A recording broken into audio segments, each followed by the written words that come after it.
Nu, labi, cilvēki atjauno grīdu, vai ne? Mājās atjaunoja grīdu, vai ne? Viss skaisti. Ko man tagad darīt ar šādu resi, teiksim? Kāds būtu risinājums? Šajā gadījumā ir pavisam vienkāršākais variants. Un tas baigi forši šeit ir, tas parasti tā nav. Tad mēs vienkārši izraujam ārā.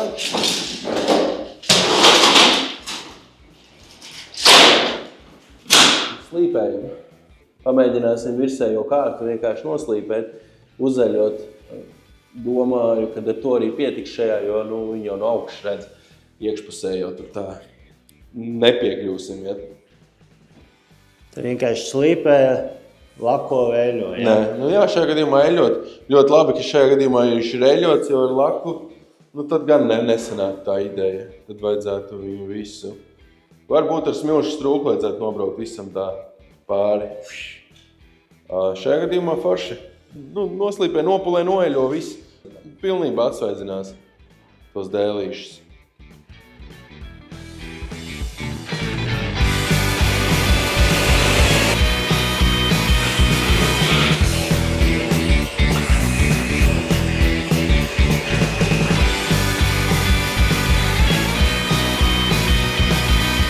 Te putekļi, lielie putekļi sakrājas un tikai tad aiziet uz filtru. Ja? Kā mēs varam iekonomēt ar to ciklonu. Viņa nosaukums ir ciklons. Laikam paldies Festulam.